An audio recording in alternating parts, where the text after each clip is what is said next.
नमस्कार विद्यार्थी मित्रांनो, कसे आहात तुम्ही? तुम्हा सर्वांचा अभ्यास मित्र परिवारामध्ये खूप खूप स्वागत आहे. मित्रांनो, आज आपण 4 डिसेंबर रोजीचे जे काही करंट अफेअर्स आहे तर ते आपण इथं अभ्यासणार आहोत. बघा मित्रांनो, आजचं जे सेशन आहे तर ते खूप महत्त्वाचं आहे, कारण महत्त्वाच्या परिषदांविषयी आजच्या सेशनमध्ये जास्त प्रश्न जे आहे ते विचारण्यात आलेले आहे आणि काही महत्त्वाच्या घडामोडी आहे ज्या डायरेक्ट परीक्षेमध्ये विचारले जाऊ शकतात. इफ्फी जे आहे गोव्यामध्ये आयोजित करण्यात आलेले फिल्म फेस्टिवल, तर त्यावर सुद्धा प्रश्न असणार आहे. तर तुम्हाला हे सेशन स्टार्टिंग पासून शेवटपर्यंत बघायचे. चला तर मग सुरू करूया. बघा मित्रांनो, आपण कंबाईन विजेता बॅच जी आहे ती सुरू केलेली आहे. फी 499 रुपये आहे 300 विद्यार्थ्यांसाठी. ऑलरेडी 170 प्लस मुलांनी ऍडमिशन घेतलेलं आहे. काल आम्ही युट्यूबवर डेमो लेक्चर घेतले होते, ते एकदा सगळ्यांनी बघून घ्यायचे आहे. बघा मित्रांनो, यशवंत बॅच जी आहे तर तिची फी 1499 असणार आहे 400 विद्यार्थी होईपर्यंत. बघा, जवळपास एक 370 ते 380 विद्यार्थी झालेले आहे. या बॅचचा कालावधी 4 महिन्याचा असणार आहे. ठीक आहे. तर आपण जर बघितलं तर जी काही आपली कंबाईन विजेता बॅच आहे त्यामध्ये ग्रुप बी ला टार्गेट केलं जाते 5 जानेवारीच्या, आणि या बॅच मध्ये तुमचं ग्रुप बी प्लस ग्रुप सी असणार आहे. ठीक आहे. यानंतर बघा, टेस्ट सिरीज आहे कंबाईन साठी, त्याचबरोबर राज्यसेवेसाठी फाउंडेशन बॅच आहे, प्लस कंबाईन साठी फाउंडेशन बॅच आहे, प्लस बीएमसी साठी ऍक्ट ची बॅच आहे, त्याचबरोबर जीके ची बॅच सुद्धा आहे. ठीक आहे. ऑल इन वन नावाची बॅच आहे, पोलीस भरतीसाठी रेकॉर्डेड बॅच आहे, रेल्वे भरतीसाठी तिरंगा बॅच आहे, त्याचबरोबर वेगवेगळ्या सब्जेक्टच्या नोट्स आपल्या ऍप्लिकेशनवर तुम्हाला मिळणार आहे. ठीक आहे. त्याचबरोबर ऍप्लिकेशनचं नाव आहे अभ्यास मित्र. टेलिग्राम चॅनलवर या लेक्चरची पीडीएफ मिळेल, इन्स्टाच्या पेजवर अभ्यास विषयक रील्स मिळतील. सुरुवात करूया 4 डिसेंबरच्या करंट अफेअर्सला. ठीक आहे. आणि 4 डिसेंबरच्या करंट अफेअर्सचा सगळ्यात महत्वाचा क्वेश्चन जो आहे तो तुमच्या समोर आहे. 55व्या international film festival of India, म्हणजे इफ्फी महोत्सव आपण त्याला म्हणतो, तर त्यामध्ये Indian film personality of the इयरचा पुरस्कार कुणाला मिळालेला आहे? तर बघा मित्रांनो, अलीकडे 12th फेल तुम्ही मूवी बघितला असेल. ठीक आहे. 12th फेल तुम्ही मूवी बघितला असेल तर खूप फेमस झाला होता. आणि यामधले जे मेन ऍक्टर होते विक्रांत मॅसी. ठीक आहे. विक्रांत मॅसी जी मेन अभिनेत्याची भूमिका बजावलेली आहे, तर त्यांना या वर्षीचा Indian film personality of the इयरचा जो पुरस्कार आहे तर तो मिळालेला आहे. मोस्ट इम्पॉर्टंट, आपल्या डायरेक्ट परीक्षेमध्ये विचारला जाऊ शकतो. बघा मित्रांनो, आपण जर बघितलं तर इफ्फी जो आहे इंडियन फिल्म फेस्टिवल जे आहे तर ते नेहमी कुठं भरवलं जातं, तर गोव्यामध्ये भरवलं जातं. कुठं? गोवा. आणि आपण जर बघितलं तर विक्रांत मॅसी यांना पुरस्कार कोणी दिलेला आहे? गोव्याचे मुख्यमंत्री प्रमोद सावंत आणि माहिती व प्रसारण मंत्रालयाचे सचिव श्री संजय जाजू यांच्या हस्ते विक्रांत मॅसी यांना पुरस्कार देण्यात आलेला आहे. बघा मित्रांनो, इफ्फीची ही कितवी आवृत्ती आहे? तर 55वा इफ्फी पुरस्कार आहे, हे सुद्धा तुम्हाला लक्षात ठेवायचं आहे. त्यानंतर दुसरा क्वेश्चन आहे, प्रवासी सुरक्षा आणि कर्मचारी प्रशिक्षणासाठी भारतीय रेल्वेने कोणते मोबाईल ऍप सुरू केले आहे? प्रवाशांची सुरक्षा असू द्या किंवा कर्मचाऱ्यांचं प्रशिक्षण असू द्या, यासाठी संरक्षा नावाचं ऍप जे आहे तर ते सुरू करण्यात आलेलं आहे. संरक्षा. ठीक आहे. सुरक्षा नाही, संरक्षा असं त्याचं नाव आहे. ठीक आहे. तर आपण जर बघितलं, संरक्षा नावाचं ऍप्लिकेशन जे ते सुरू करण्यात आलेलं आहे. महत्वाचं ऍप्लिकेशन आहे बघा, रेल्वेशी संबंधित, एवढं तुम्हाला लक्षात ठेवायचं आहे. कर्मचारी प्रशिक्षण त्याचबरोबर प्रवासी सुरक्षा, दोन उद्देश सुद्धा लक्षात ठेवायचे आहे. ठीक आहे. त्याच आता अलीकडे आपल्याला आपण जर बघितलं, एक पुष्टी योजना विचारली होती, तिचा उद्देश काय होता हे आपल्याला विचारण्यात आलं होतं, तो उद्देश सुद्धा विचारला जातो. मग रेल्वेविषयी काही महत्वाच्या बाबी आपण जाणून घेऊया. बघा मित्रांनो, भारतामध्ये पहिली रेल्वे 16 एप्रिल 1853 ला धावली, मुंबईमधील बोरी बंदरापासून ठाणे या दरम्यान.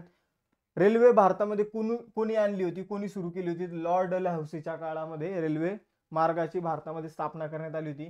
जगातील सर्वात उंच रेल्वे पूल चिनाब नदीवर आहे. त्याची हाईट जर बघितलं तर 359 फूट त्याची हाईट आहे. त्याचबरोबर जर बघितलं, सध्याचे रेल्वे बोर्डाचे अध्यक्ष कोण आहे? तर श्री सतीश कुमार हे सध्याचे रेल्वे बोर्डाचे अध्यक्ष आहे. त्यानंतर भारतीय रेल्वेचा शुभंकर कोण आहे? तर भोलू नावाचा हत्ती जो आहे तर तो शुभंकर आहे. त्यानंतर भारतातील पहिली अंडर वॉटर मेट्रो कुठे सुरू करण्यात आली? तर कोलकातामध्ये. त्यानंतर जर बघितलं तर भारतातील पहिली वॉटर मेट्रो जर विचारलं तर कोची तुम्हाला उत्तर द्यायचं आहे. भारतातील पहिली हायड्रोजन ट्रेन कुठे सुरू करण्यात आली? तर हरियाणामध्ये सुरू करण्यात आलेली आहे. तिसरा क्वेश्चन आहे, इफ्फीचा पुरस्कार आहे 55वा इफ्फी पुरस्कार international film festival of India, तर त्यामध्ये 2024 मध्ये कोणत्या चित्रपटाला सर्वोत्कृष्ट चित्रपटासाठीचा गोल्डन पिकॉक अवॉर्ड जो आहे तो मिळालेला आहे? तर गोल्डन पिकॉक अवॉर्ड जो आहे मित्रांनो, तर तो टॉक्सिक नावाचा जो चित्रपट आहे तर या चित्रपटाला या अवॉर्ड्सने सन्मानित करण्यात आलेला आहे. तर बेस्ट मूवीचा जो पुरस्कार असतो तर तो बेस्ट मूवी वगैरे या नावाने नाही दिला जात, त्याला एक विशिष्ट नाव आहे गोल्डन पिकॉक. तर गोल्डन पिकॉक हा पुरस्कार कोणाला मिळाला हे आपल्याला लक्षात ठेवायचं आहे. हा जो चित्रपट आहे टॉक्सिक हा लथुआनिया या देशातील चित्रपट आहे मित्रांनो, हे सुद्धा लक्षात ठेवा की टॉक्सिक चित्रपट कोणत्या देशातील आहे तर लथुआनिया हा देश लक्षात ठेवायचा आहे. यानंतर पुढे जाऊया. 30व्या कोलकाता इंटरनॅशनल फिल्म फेस्टिवल 2024 मध्ये कोणता देश मुख्य फोकस असणार आहे. आपण जर बघितलं तर ॲज अ अतिथी म्हणून आपण काही देशांना बोलवतो, ठीक आहे. तसंच कोलकातामध्ये त्यांचं इंटरनॅशनल फिल्म फेस्टिवल होतंय कोलकात्याचं 30वं, तर त्याचा मुख्य अतिथी मुख्य फोकस देश असणार आहे फ्रान्स, ठीक आहे, फ्रान्स. तर लक्षात ठेवा मित्रांनो, कोलकाता पश्चिम बंगाल येथे 30वं कोलकाता आंतरराष्ट्रीय फिल्म फेस्टिवल जे आहे ते आयोजित केलं जात आहे. 4 डिसेंबर पासून 11 डिसेंबर पर्यंत त्याचं आयोजन केलं जाणार आहे. या फिल्म फेस्टिवलमध्ये 29 देशातील 175 चित्रपट जे आहे ते दाखवले जाणार आहे आणि या वर्षीचा फोकस कंट्री म्हणून फ्रान्सला बोलवण्यात आलेलं आहे. फ्रान्स विषयी जाणून घेऊया. खंड आहे युरोप, राजधानी आहे पॅरिस, चलन आहे युरो, इमॅन्युएल मॅक्रॉन राष्ट्रपती आहे आणि पंतप्रधान आहे मिशेल बार्नियर. आता फ्रान्स विषयी काही महत्त्वाचे करंट अफेअर्स जाणून घेऊया जे परीक्षेमध्ये विचारले जातील. भारत आणि फ्रान्सच्या नौदलामध्ये कोणता युद्ध सराव करण्यात आला, वरून, ठीक आहे, वरून. त्यानंतर फ्रान्सने कोणत्या भारतीयाला त्यांचा जो सर्वोच्च नागरी पुरस्कार आहे शेव्हेलियर डे ला लिजन दी ऑनर हा पुरस्कार दिला, तर रोशनी नादर मल्होत्रा जे SCL टेक्नॉलॉजीचे अध्यक्ष आहे आणि त्याचबरोबर जर बघितलं तर शशी थरूर, ठीक आहे, शशी थरूर. हे दोन नाव आपल्याला लक्षात ठेवायचे आहे. त्यानंतर जर बघितलं तर वयाच्या 34व्या वर्षी फ्रान्सचे सर्वात तरुण पंतप्रधान कोण बनलेले आहे तर त्यांचं नाव आहे गॅब्रिएल अटल. त्यानंतर टाटा कन्सल्टन्सी सर्व्हिसेसने फ्रान्समधील कोणत्या शहरामध्ये global artificial intelligence centre of एक्सलन्सची स्थापना केली तर ती पॅरिसमध्ये केलेली आहे. 33वे ऑलिम्पिक कुठे आयोजित करण्यात आले होते, पॅरिसमध्ये. आणि पॅरालिम्पिक जे 17वे झाले होते ते कुठे आयोजित करण्यात आले होते तर पॅरिसमध्ये, फ्रान्स या ठिकाणी. त्यानंतर भारत, संयुक्त अरब अमिरात आणि भारत, UAE आणि संयुक्त अरब अमिरात एकच आहे. तर भारत, संयुक्त अरब अमिरात आणि फ्रान्सने मिळून कोणता युद्ध सराव आयोजित केला होता तर डेझर्ट नाईट नावाचा युद्ध सराव 2024 मध्ये या 3 देशांनी मिळून आयोजित केलेला आहे अरबी समुद्रामध्ये. त्यानंतर रवी कुमार दहिया हे यांना फ्रान्समधील एक कुस्तीची स्पर्धा झालेली जिचं नाव आहे ग्रँड प्रिक्स दी फ्रान्स हेनरी डेग्लेन. ही जी कुस्ती स्पर्धा आहे त्यामध्ये त्यांनी कोणतं पदक जिंकलेले रवी कुमार दहियाने तर कांस्य पदक जिंकलेले. कोणता देश डिजिटल शेंगेन व्हिसा ऑफर करणारा युरोपियन युनियन मधील पहिला देश ठरला, फ्रान्स. फ्रान्सचा सर्वोच्च नागरी सन्मान जो आहे, ठीक आहे, आता ऑलरेडी आपण बघितलं शशी थरूर, आपण पहिलेच इकडे बघितलं तेव्हा शशी थरूर यांचा सुद्धा आपण बघितलं होतं की त्यांना सुद्धा knight of the Legion the Honour या पुरस्काराने सन्मानित करण्यात आलेला आहे. त्यानंतर बघा, भारतातील वनस्पती आरोग्य व्यवस्थापनाला प्रोत्साहन देण्यासाठी भारताने कोणत्या बँकेने 98 दशलक्ष डॉलरचं कर्ज करारावर स्वाक्षरी केली आहे. तर बघा मित्रांनो, तुम्हाला आजकाल माहित असेल की पिकांवर जर आपण बघितलं तर खूप साऱ्या फवारण्या कराव्या लागतात कारण किडीचं प्रमाण वाढलेलं आहे. आपण जर बघितलं तर आता काही शेतकऱ्यांनी कापूस लागवड केली होती पण लगेच 1-2 वेचणी झाले आणि बोंड आळी नावाचं रोग जो आहे तो त्याच्यावर आलेला आहे. मग त्यामुळं त्यांचं डायरेक्ट नुकसान झालं. आता त्यांना डायरेक्ट कापूस जो आहे तो काढावा लागला, म्हणजे त्यांचे केलेला खर्च सुद्धा निघत नाहीये. मग यासाठी भारत सरकार आणि आपण जर बघितलं तर एशियन डेव्हलपमेंट बँक जी आहे तर या दोघांनी मिळून 98 दशलक्ष डॉलरचा करार केलेला आहे.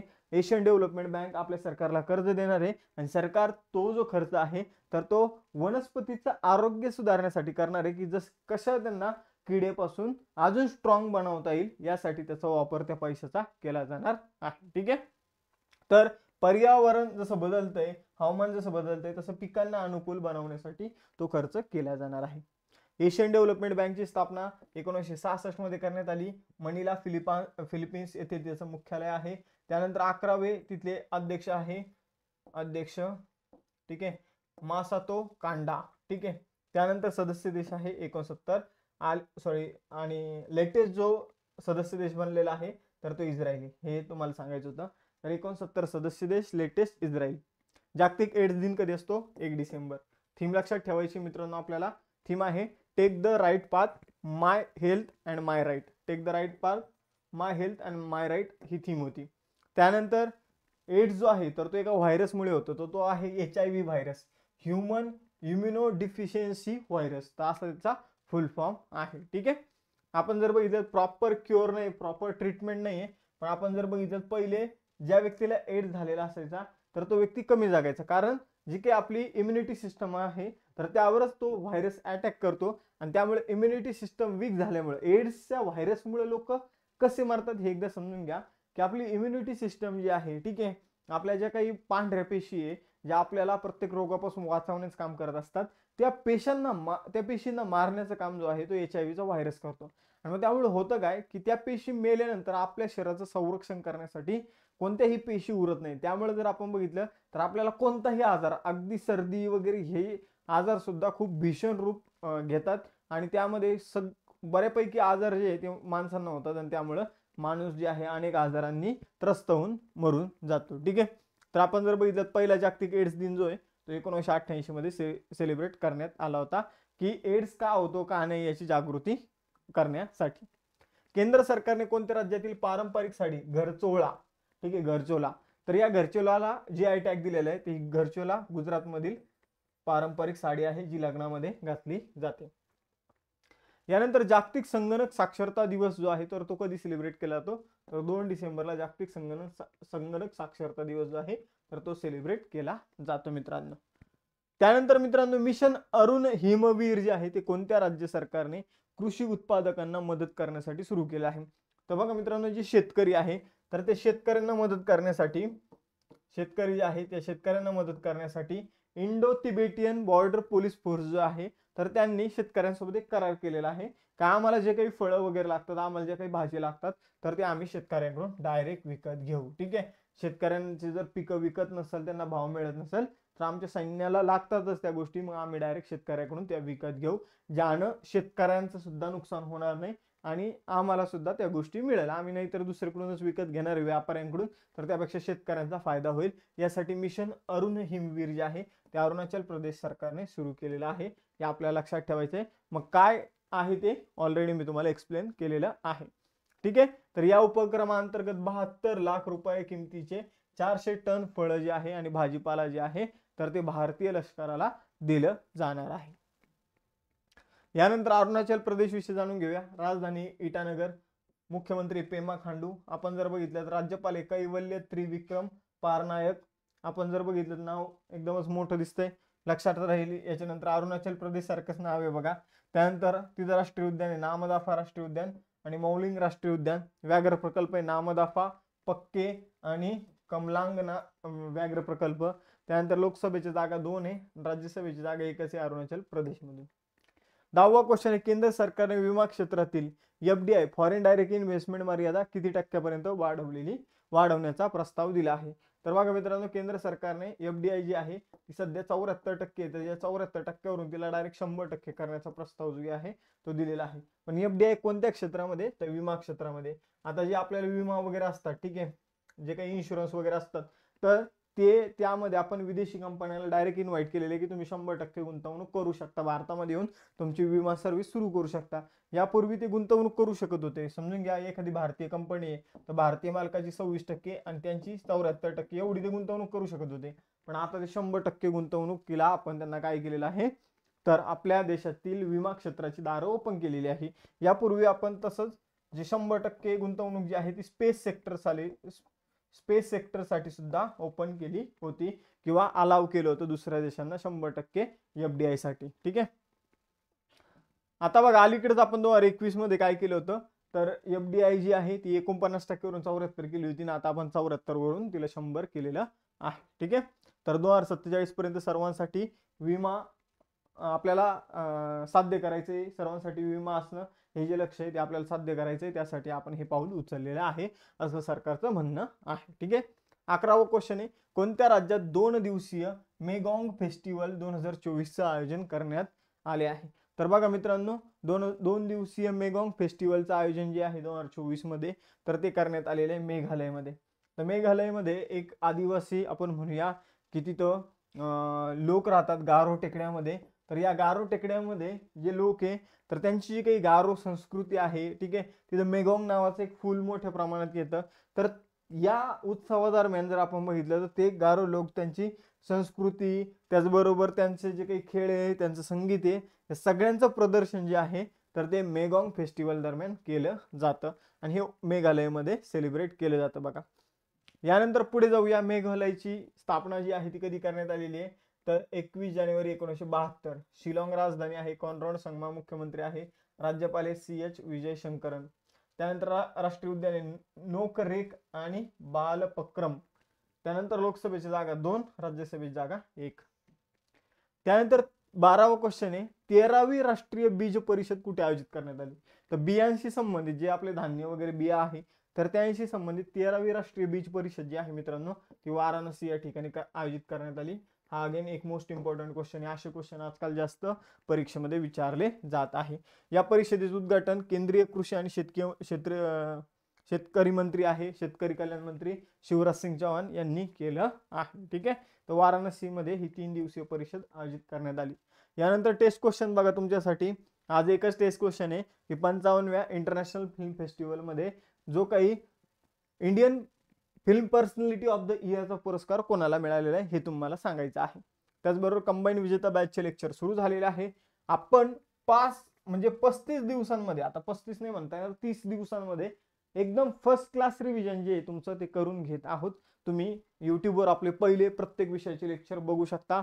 मी काल सायन्सचं लेक्चर घेतलेलं आहे कारण सायन्समध्ये आपल्याला मार्क मिळवायचे. मारुती सरांनी हिस्ट्रीचं घेतलेलं आहे आणि हर्षाली मॅडमनी जिओग्राफीचं घेतलेलं आहे. ठीक आहे. तर सगळे विषय प्रॉपर टाइम टेबल दिलेले की 5 तारखेपर्यंत आमचं कसं नियोजन असणार त्यानुसार तुम्ही तुमचं नियोजन ठरवायचं आहे. ठीक आहे. यशवंत बॅच जी आहे ती आपली सुरू आहे. याची पण लेक्चर सुरू आहे. त्याचबरोबर जर आपण बघितलं तर टेस्ट सिरीज सुरू आहे कंबाईनसाठी. फाउंडेशन बॅच सुरू आहे राज्यसेवा आणि कंबाईनसाठी. BMC ॲक्टची बॅच, GKची बॅच आणि सर्वसमावेशक BMCची बॅच आहे. त्यानंतर ऑल इन वन सरळ सेवा परीक्षेसाठी बॅच आहे. रेल्वे भरतीसाठी आणि पोलीस भरतीसाठी सुद्धा बॅचेस आहे. या आपल्या नोट्स आहे त्या तुम्ही डाउनलोड करू शकता. डाउनलोड करण्यासाठी अभ्यास मित्र ॲप्लिकेशन डाउनलोड करा, टेलिग्रामचं चॅनल जॉईन करा आणि इंस्टा पेजला फॉलो करायला विसरू नका. थांबूया इथं, भेटूया नेक्स्ट सेशनमध्ये. चलो bye bye everyone, have a nice day. Jai Hind.